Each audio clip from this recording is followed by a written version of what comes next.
Good morning student. आपण structure आणि union हा चॅप्टर पाहतो. आपण कालच्या 2 लेक्चरमध्ये स्ट्रक्चर काय असतं, म्हणजे फर्स्ट लेक्चरमध्ये आपण पाहिलं की बाबा स्ट्रक्चरचा का यूज करायचा, की बाबा ॲरे टू स्ट्रक्चर किंवा ॲरे आणि स्ट्रक्चरमध्ये काय फरक आहे, तो डेटा टाईप आहे का, कशा प्रकारची नवीन कन्सेप्ट आहे. आपण बराच फर्स्ट लेक्चरमध्ये त्या गोष्टी आपण कव्हर केल्यात. त्यानंतर ज्यावेळेस आपण पाहिलं की स्ट्रक्चर कशा प्रकारचा लिहायचा किंवा कशा प्रकारचा डेव्हलप करायचा किंवा का करायचा, त्यावेळेस सी कंपायलरचे काय सिंटॅक्स आहेत आपण ते सिंटॅक्स पाहिले, की बाबा स्ट्रक्चर कशा प्रकारचं डिक्लेअर करायचं, त्यानंतर तो कसा इनिशलाइज करायची किंवा त्याला व्हॅल्यू कशा प्रकारची इनिशलाइज करायची इन द प्रोग्राम आणि फ्रॉम द कीबोर्ड्स. अशा 2 प्रकारे व्हॅल्यू आपल्याला जर घ्यायची असतील किंवा कशा प्रकारचा तो ॲक्सेस करायचा आहे, ॲक्सेस करण्यासाठी डॉट वापरायचा आहे का, जर पॉईंटर यूज करता असेल तर ॲरो यूज करायचा आहे का, किंवा पॉईंटर आणि स्ट्रक्चरलं सिंटॅक्स काय आहे किंवा कशा प्रकारचं त्यांचं रिलेशनशिप असेल, किंवा ॲरे ऑफ स्ट्रक्चर म्हणजे नेमकं काय असणार आहे, किंवा ॲरे आपण किंवा फंक्शनमध्ये स्ट्रक्चर पास करत असेल तर कशा प्रकारचं पास करणार, जसं आपण ॲरे पास करतो तसाच आपण पास करणार बट युजिंग अ स्ट्रक्चर. परंतु तुम्हाला पहिल्या दिवसापासून किंवा जसं फर्स्ट इयर चालू झालं आहे तसं आपलं ऑनलाईनमध्येच चालू आहे. एक महिनाभर आपल्याला एक लेक्चर ऑफलाईनला मिळले असेल, तो एक काय आपलं कम्युनिकेशन असेल. बट त्यावेळेस पण ऑनलाईन लेक्चरमध्ये पण आत्ता पण मी लेक्चरमध्ये फक्त एवढंच सांगतो आहे, कन्सेप्ट समजून घ्या.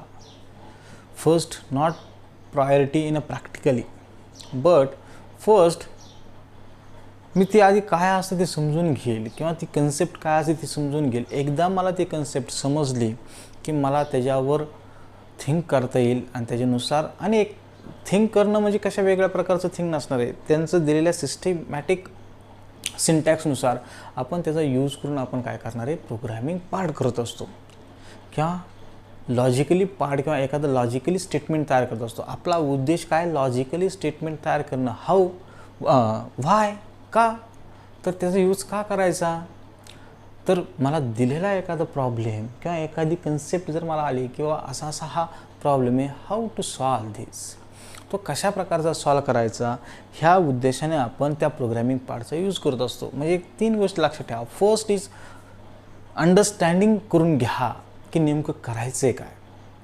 किंवा मी ॲरे घेतला मला लगेच ॲरे समजणार, अजिबातच होणार. मी स्ट्रक्चर घेतलं लगेच स्ट्रक्चर समजणार, अजिबात नाही. कारण इथं लास्ट एंडपर्यंत आपण चाललो आहे की अजूनपर्यंत पोरांना डेटा टाईप किंवा तुम्हाला डेटा टाईपची कन्सेप्टच समजून येईना. म्हणजे एवढं आपण डेटा टाईप आणि अजून पण स्ट्रक्चरसुद्धा डेटा टाईपची, युनियन पण आता शिकणारं डेटा टाईपचे, ॲरे शिकलो डेटा टाईप, पॉईंटर शिकलो डेटा टाईप, बरोबर. हे कॉम्प्लेक्स डेटा टाईप आहेत.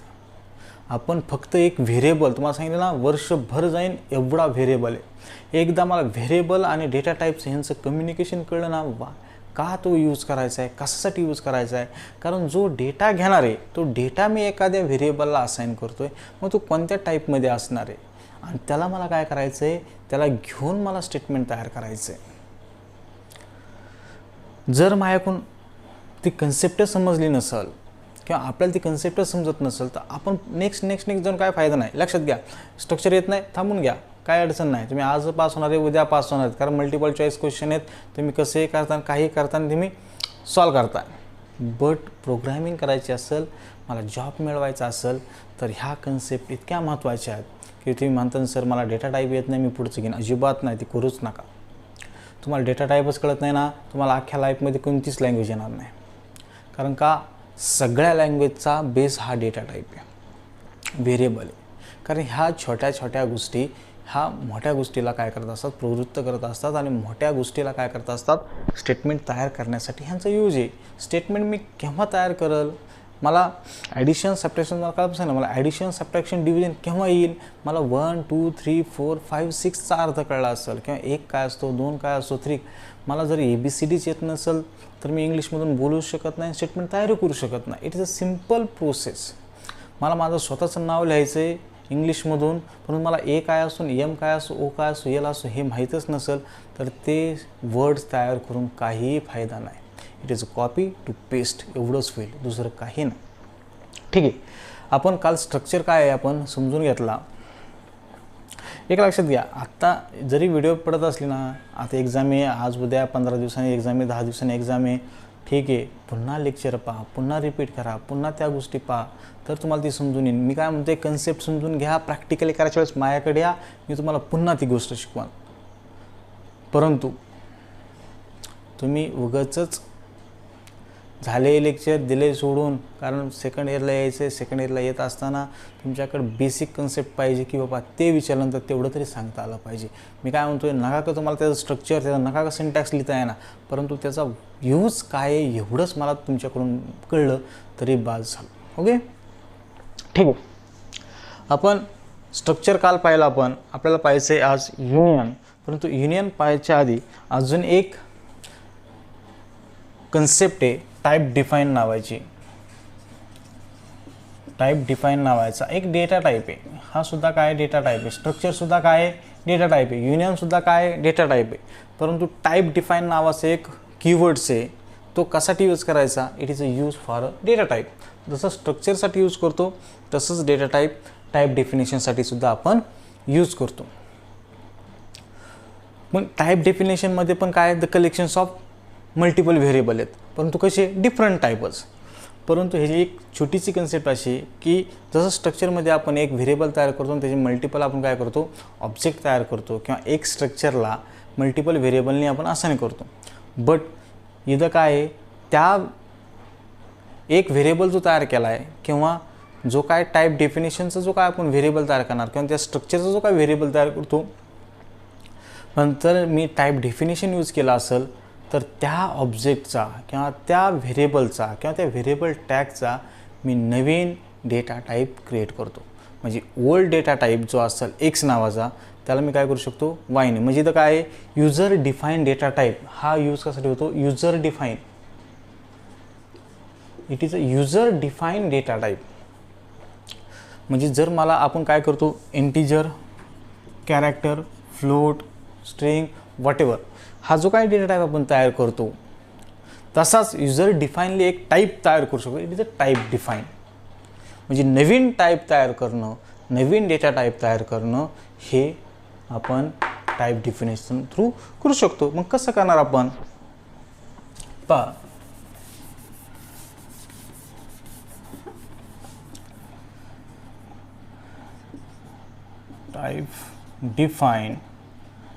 टाईप डिफाईन स्ट्रक्ट, नाव द्या एम्प्लॉई.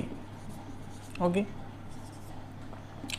Int employee number. आपण काल एक स्टुडंटचं घेतो, तर एम्प्लॉई थ्रू कसलं एक्झाम्पल तुम्ही घेऊ शकता, कॅरेक्टर नेम. ओके, 50. आणि मी ह्याचा ऑब्जेक्ट तयार केला येस नावाचं. ओके, तुम्ही असंही तयार करू शकता, काल परत खालीही करू शकता, कुठेही करू शकता. जो काय आपण ह्या टाईप डिफाईनचा जो काय ऑब्जेक्ट तयार केला येस नावाचा, तो एक डेटा टाईप झाला. It is a old data type. ह्याचाच मी अजून एक ह्याला एक व्हेरिएबल असाइन केला, म्हणजे हा मी टाईप तयार करतो. कोणता, हा एक टाईप झाला. कोणाचा टाईप झाला तर एम्प्लॉईचा टाईप झाला. त्या एम्प्लॉईमध्ये काय आहे, इंटिजर आहे, कॅरेक्टर आहे. म्हणजे ह्यांना मिळून एक नाव तयार केलं, एक नावाचं, जसं की स्ट्रक्चरमध्ये करतो तसंच. बट ह्याचाच ऑब्जेक्ट तयार करायचा आहे किंवा एक टाईप तयार करायचा आहे. मेन हा घेतला येस आणि मी म्हटलं ए, तर ए काय आला, नवीन डेटा टाईप तयार केला, new data type create. Okay, हा जो काय आपण तयार केला आणि देन नंतर हा येस न यूज करता हा ए म्हणून यूज करू शकतो आपण. काय, जर मी प्रिंटेप केलं, प्रिंटेप इज एम्प्लॉई नंबर, असं प्रिंटेप ए ऑफ नेम ॲक्सेस करण्यासाठी. फक्त इथं कन्सेप्ट ती समजून घ्यायची. टाईप डिफाईन हा काय, हा सुद्धा एक डेटा टाईप आहे. कशासाठी यूज करायचा, नवीन टाईप तयार करण्यासाठी आपण टाईप डिफाईनचा यूज करू. It is a simple structure. Okay, next पाहायचं आपल्याला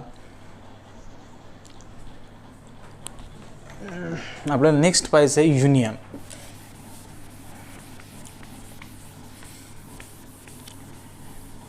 जसा स्ट्रक्चर यूज केला आहे आपण, जसा स्ट्रक्चर यूज केला आहे तसाच युनियन आहे. ह्यातला बेसिक डिफरन्स नीट लक्षात ध्यानात घ्या.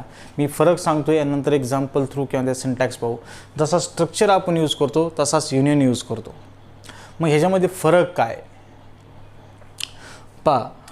मी स्ट्रक्चर तयार केलं, स्ट्रक्ट एम्प्लॉई नावाचं तयार केला. Int employee number character name. Okay. तसाच मी काय केला, युनियन तयार केला. युनियन एम्प्लॉई पहा की युजिंग कीवर्ड्स युनियन. काय, int employee number character name. संपलं. नीट लक्ष द्या.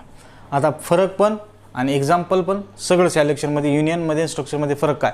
जसं मला एकदा स्ट्रक्चर कळलं असेल तर युनियन समजून येईल. फक्त यातला फरक, फक्त स्ट्रक्चरच्या जागेवर आपण कीवर्ड्स कोणते यूज करतोय, युनियन यूज करतोय. ओके. मग आपण इथं कन्सेप्ट कोणती यूज करणार. जर युनियनची करायची असेल तर युनियन पण काय आहे, डेटा टाईपच. स्ट्रक्चर पण काय आहे, डेटा टाईपच. आधीचा टाईप डिफाईन पाहिला तो सुद्धा डेटा टाईपच. मग ह्यातील फरक काय, मी यूज केला स्ट्रक्ट एम्प्लॉई. इथं काय म्हटलं, युनियन एम्प्लॉई म्हटलं. मग फरक काय ह्याच्यामध्ये, ॲक्सेस करण्यासाठी तसंच, इनिशलाइज करण्यासाठी तसंच. जर मला ॲक्सेस करायचा असेल तर यस, ओके ठीक आहे, यस. सेम जसं आपण स्ट्रक्चरमध्ये करतो तसंच युनियनमध्ये करतो आपण. जर मला त्यांचे व्हॅल्यू इनिशलाइज करायची असेल तर त्यांचे व्हॅल्यूसुद्धा मी इनिशलाइज करू. 1 सेम ॲज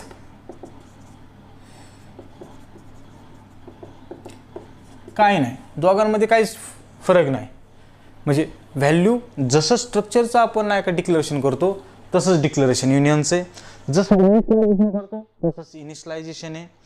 मला ॲक्सेस करायचं असेल, त्या व्हॅल्यू मला प्रिंट करायचे असतील, मेनमध्ये प्रिंट करायचे असतील, printf %d yes dot employee number. Okay. Then printf %yes dot name. Okay. झालं. म्हणजे काय, ॲक्सेस करण्यासाठी पण काय यूज करायचा, डॉट. युनियनमध्ये पण ॲक्सेस करण्यासाठी डॉटच. म्हणजे फरक काही नाही, लक्षात घ्या. मी डिफरन्स पण सांगतोय आणि सगळाच अख्खा प्रोग्राम पण सांगतोय. Printf %d yes dot employee number printf %yes dot name. काहीच फरक नाही. फक्त काय, स्ट्रक्चरच्या जाग्यावर यूज केला काय, युनियन. ह्याच्यापेक्षा वेगळं काहीच कन्सेप्ट नाही. म्हणजे तुम्ही डिक्लेरेशन म्हणा, इनिशियलायझेशन म्हणा, ॲक्सेस द व्हॅल्यू म्हणा, काय म्हणा, फ्रॉम द कीबोर्ड म्हणा, इन द प्रोग्राम म्हणा, काही फरक नाही आहे. दोन्हींच्याही स्ट्रक्चरमध्ये काहीच फरक नाही. दोन्हींच्याही सिंटॅक्समध्ये, दोघांच्याही कंपायलरमध्ये काहीच फरक नाही. जर मी फक्त स्ट्रक्चर यूज करत असेल we are using a struct, आणि जर मला युनियन यूज करत असेल तर we are using a union. जर दोघांनाही राईट करण्यासाठी सिंटॅक्स सारखाच असेल, ॲक्सेस करण्यासाठी, इनिशियलाइज करण्यासाठी दोघंही सारखेच असतील तर ह्याच्यामधील फरक काय. मग it is a collections of variable but different data type. बरोबर, एक सिंगल व्हेरिएबलला. इथं पण काय, collections of multiple variable but different data type using a single व्हेरिएबलला. तो सिंगल व्हेरिएबलला काय होतं, ॲक्सेस होतो. मग फरक काय ह्यांच्यामध्ये, युनियनमध्ये आणि स्ट्रक्टमध्ये. एक लक्षात घ्या, मेमरी ज्यावेळेस आपण डेव्हलप करत असतो किंवा हा डेटा ज्यावेळेस कंपायलरचा विचार केला जातो त्यावेळेस हा मेमरीशी रिलेटेड असतो. कारण मेमरी तो कसा स्टोअर होतो, कारण मेमरीमध्ये स्टोअर करणं आणि त्याला पुन्हा रिट्रीव्ह करणं हे कंपायलरला सोपं गेलं पाहिजे किंवा ते मेमरीचा स्पेस यूज कसा होतो ते समजलं पाहिजे. हा फरक आहे स्ट्रक्ट आणि युनियनमध्ये. नीट लक्ष द्या इकडं.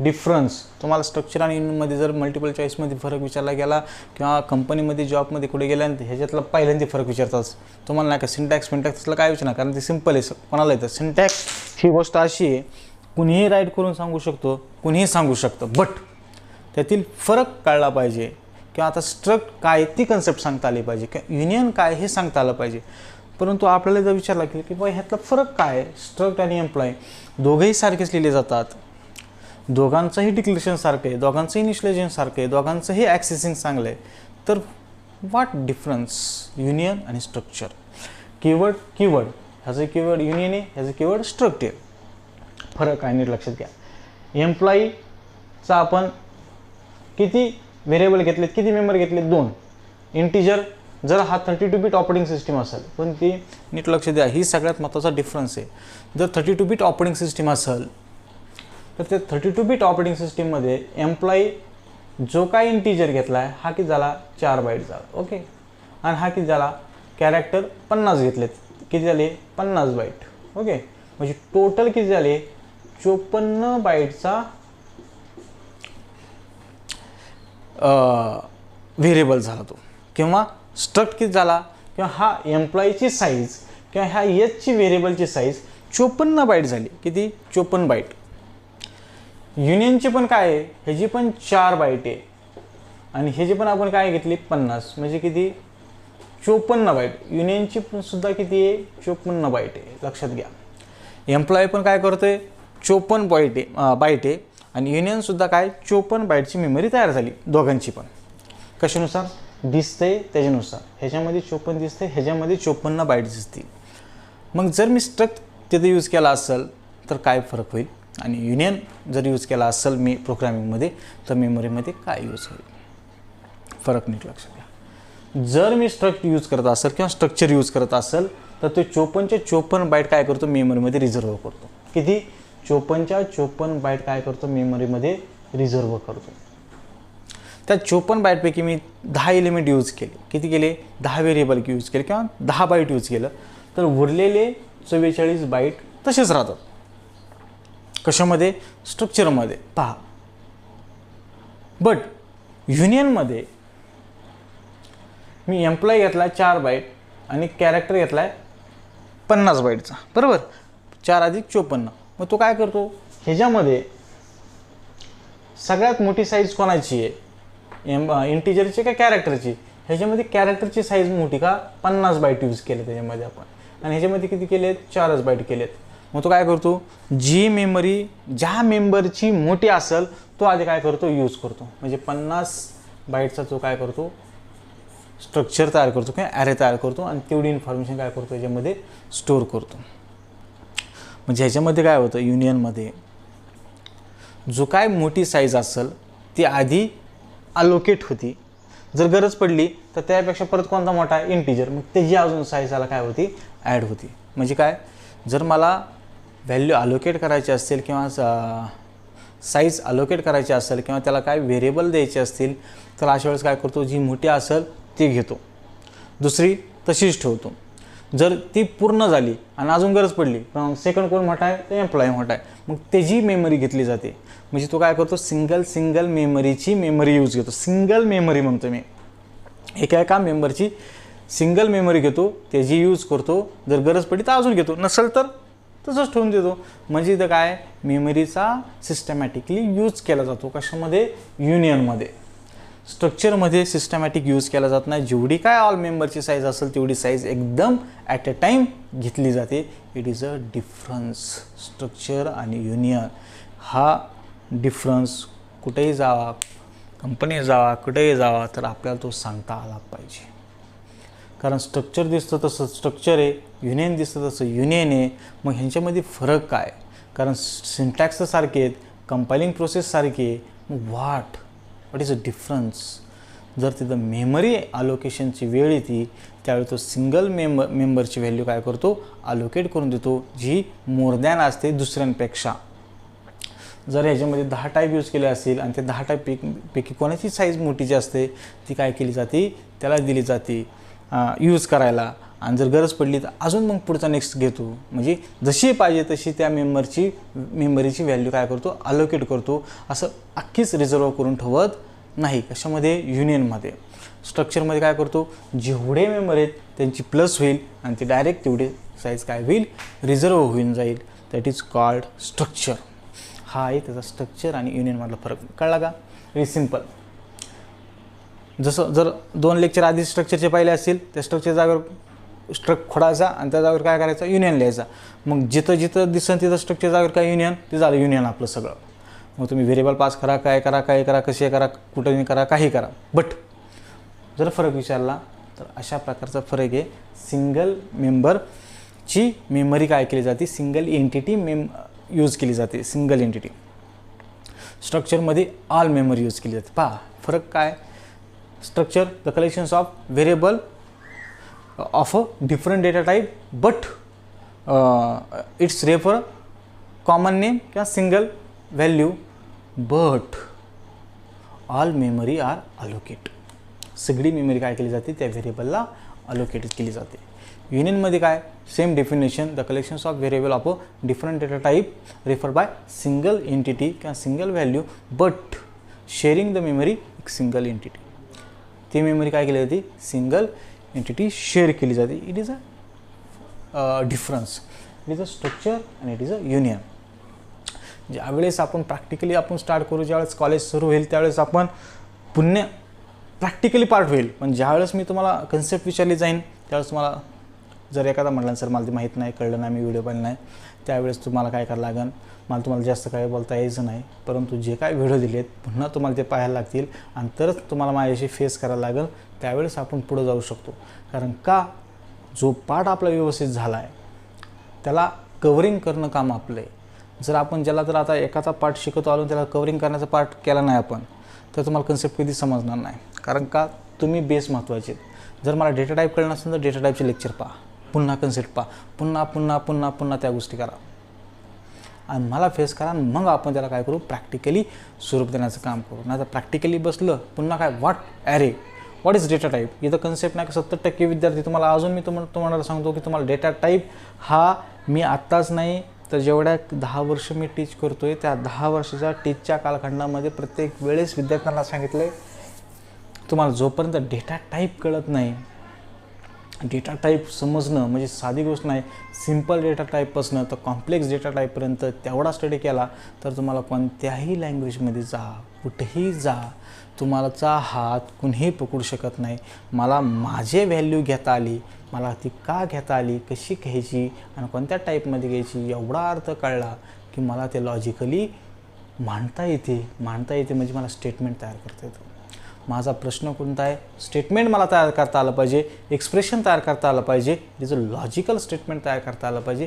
पण मी केव्हा करेल, माझ्याकडे बेसिक असेल. कम्प्युटर सायन्स हे पोरांनो दिसतं तसं नाही, it is a logical thinking आहे. इथं कम्प्युटरवर तुम्हाला एक्सेल, PDF, वर्ड, पेंट असलं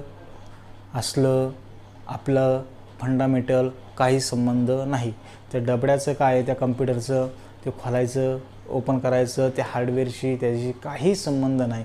आपल्याला संबंध आहे ॲप्लिकेशन्सशी, सॉफ्टवेअरशी, सिस्टीम लेव्हलशी संबंध आहे. ज्यावेळेस माझा संबंध ब्रेनशी येतो, माझा संबंध मेमरीशी येतो, त्यावेळेस तिथं डेव्हलपिंग होत असतं. कारण तिथं वाव असतो क्रिएटिव्हिटी करण्यासाठी. क्रिएटिव्हिटी कधी करेल, जर माझ्याकडे कलेक्शन असेल तर. तुम्हाला बऱ्याच वेळा सांगितले, मला कोणत्याही प्रकारचं कविता करायची असेल तर मला आधी डेटा कलेक्ट करायला लागेल आणि देन मी त्याच्यावर थिंक करू शकतो. थिंक केली तरच मी कविता राईट करू शकतो. It is a simple process of life जगण्याची सुद्धा एक सिम्पल थिंक असते की का जगायचं. एकदा का जगायचं कळलं की ॲटोमॅटिक माणूस काय करतो, कलेक्ट करायला लागतो. Okay, thank you. नेक्स्ट चॅप्टर आपण पाहू. आता हा स्ट्रक्चर आणि युनियन आपला कवर झाला आहे. Okay, thank you.